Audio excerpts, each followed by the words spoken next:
What's going on, guys? I'm here at Graton Casino in Rohnert Park, California. It's about an hour north of San Francisco, and this is the place where I did my very first vlog last September. We're on vlog number 20 now, and I just want to say thank you all to everyone that supported me so far and have been watching and subscribing to my channel. Today we have a nice $800 main event. It's a RunGood poker series event. If you guys watched my video where I rated the top 5 poker rooms to visit in 2023, Graton was on there. If you haven't heard of it yet, I think you're going to start hearing a lot about this venue. It's beautiful, they do a really good job, and they're going to start holding a lot of tournaments, I think.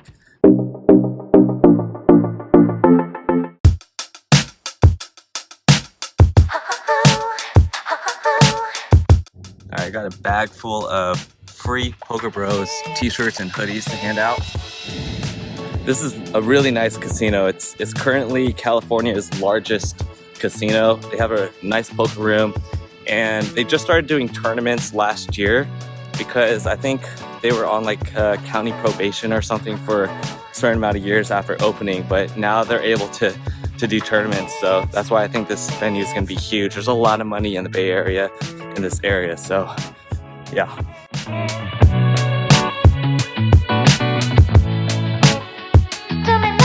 I'm hoping I can offload all this gear before I register.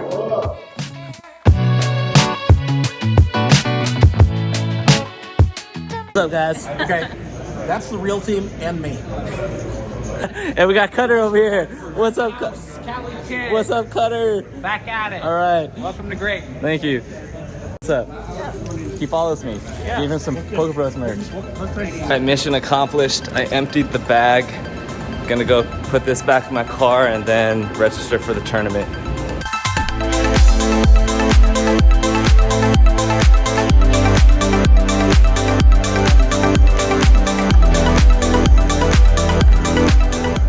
Let's get started with our first interesting hand of the day. It comes at the 400-800 level. I have King 10 in the low jack. I'm gonna open it up to 18K. I have 50K to start with, and I get 3 callers, so we go to a king high flop, which is nice.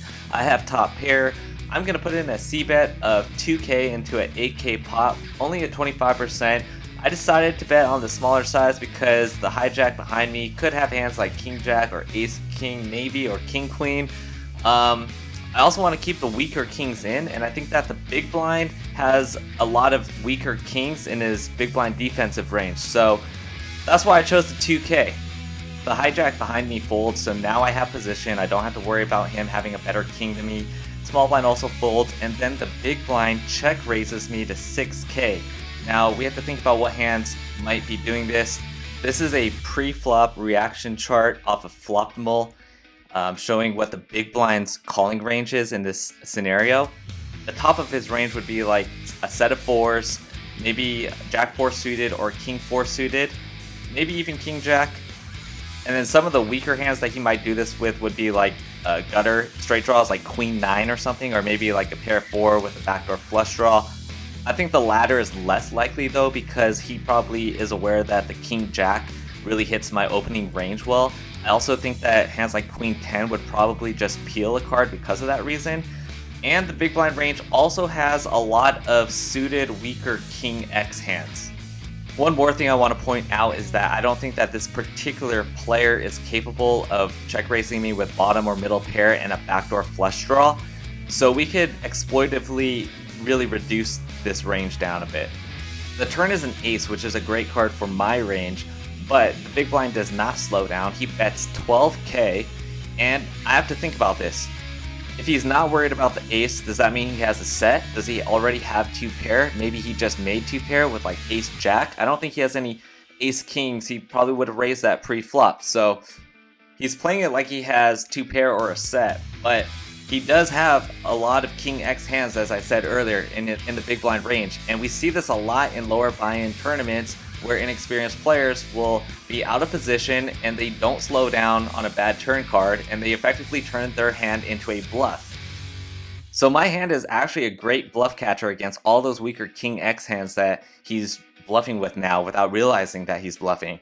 The river is a 9, so king 9 now gets there, but he bet 16K again, and I just go with my read, which is the same on the turn, and I make the call here, and I was right. He turned his king, top pair on the flop, into a bluff and just barreled it out of position. Unfortunately, he had the only king that's better than mine. He actually has a queen kicker, so that was kind of a gross spot. Probably without realizing it, he turned his hand into a bluff. Fortunately for him, he was bluffing with the best hand. Shortly after the hero call, I'm all in with ace deuce up against ace 10, and I don't improve, so that is the end of bullet number 1. What's up, guys? I'm here with Potato Poker, Potato Sean, the vlogger, the man himself from Idaho. We're about to do an interview. Look at this guy. Be sure to check out Potato Poker. He's got an awesome channel. We did a fun interview. It'll be on his next episode. I'll put the link to his channel and the video below. Now let's go on to the next hand. So in this one, I am defending the big blind against a low jack open at 5.5k. We're at 2k big blind, 30 big blinds effective. I have queen 5 suited, and the flop comes out 10-9-5. I have bottom pair. I check, and he puts in a continuation bet of 6k. And I have decided that I am going to raise here. I'm going to check raise for a few reasons. The low jack is probably going to have better range advantage on this flop, but I think I probably have a slight better nut advantage here. I have backdoor flush draw as well as backdoor straight draws, and when we are out of position, we want to check raise aggressively because otherwise our opponents will just steamroll over us if we just check call a lot. When we check call, they oftentimes will just check turns just to realize their equity, which means that they're always going to see a river every single time, and by doing that, we're just giving them too many opportunities to make a hand. So we have to check raise to prevent that. I think that this is a good opportunity to do it with bottom pair, flush draw, and straight draws, and we can always reevaluate on the turn. And the reason why we want to choose spots like this to check raise, where we don't really have a strong hand yet, but have outs, is because we want to make sure that our check raises are balanced, because we'd be doing this with 2 pair as well, probably.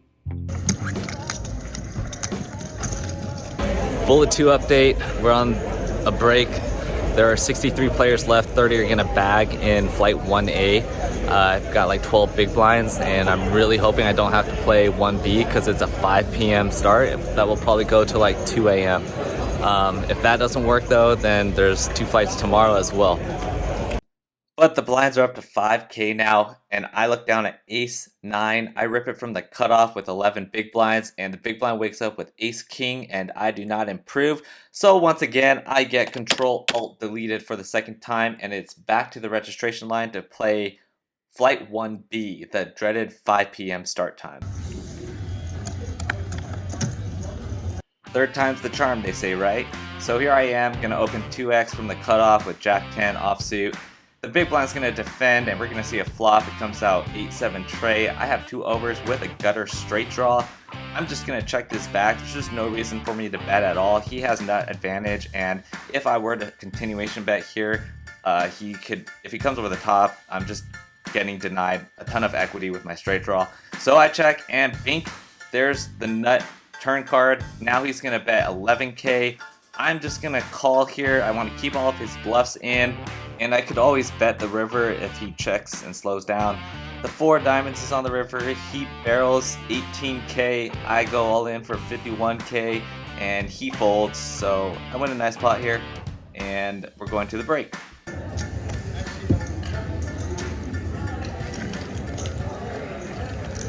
Alright, I am hella tired right now. We are like 10 away from the bubble of flight 1B. I'm on my 3rd overall bullet of the day. It's been a really long day, and I have about 20 big blinds. I'm hoping I don't have to come back tomorrow. I'm staying in El Cerrito, which is where my parents live, and it's actually where I grew up, but I think it's about an hour away from this casino, so I'm kind of regretting that decision. I should have just booked a hotel. I'm now in the 14th hour of playing poker today. I'm tired. I'm ready to bag this up. We are 4 players away from the money and bagging up. And I open with ace queen in the hijack. The small blind calls, the big blind squeezes for 200k. I call. This is a huge pot for over 300k. It would be a very nice stack going into day 2, and this is what happens. Alright,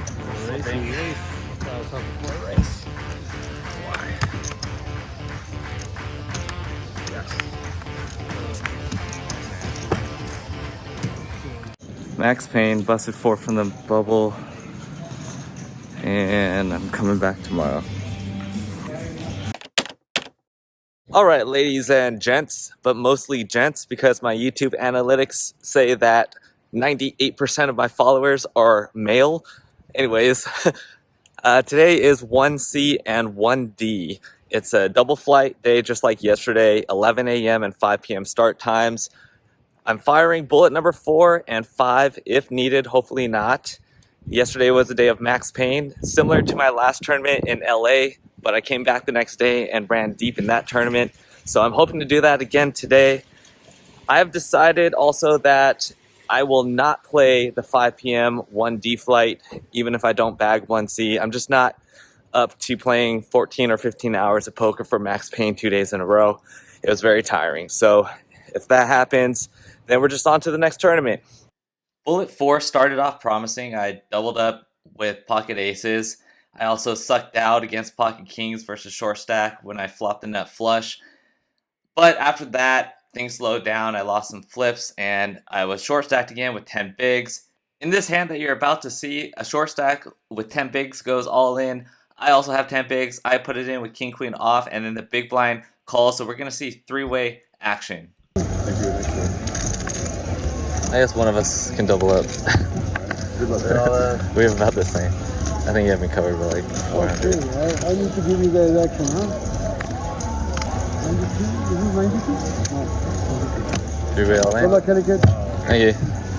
I have king queen. No, no good, no good, no good. No good. Versus ace 10. No, I have a jack. I got a jack. Oh, no good. Alright, I'll take a queen. Kelly, I'm rooting for you, my man. I'm rooting for this guy. Now I'll take a jack. Now you need a queen. Queen is coming, huh? Oh, With a 7 queen. Hold on. Well, this sucks. I'm firing bullet number 5 now. The last time I fired this many bullets was also here at Graton for the RunGood last September. This is it, bullet number 5. Sometimes we just have to accept the fact that there are forces in poker that we just have no control over, and sometimes it actually works in our favor. But today, it was quite the opposite. I was super card dead, couldn't get a playable spot. I started this 5th bullet with 30 big blinds, which is plenty to work with, but I never got above starting stack, I don't think, and it just seemed like I had a deuce in every single hand almost. It was weird that I was getting the same hands back to back so many times too. Then the worst thing happened. Getting moved right after I pay the blinds with my 6 big blinds left. And we're happy to get rid of it. Look at this. I'm in the big blind. Next hand. Unreal.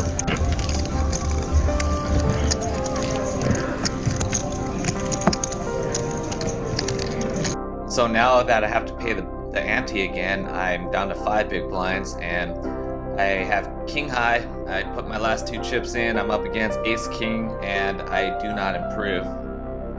I just couldn't catch a break, and so that's it.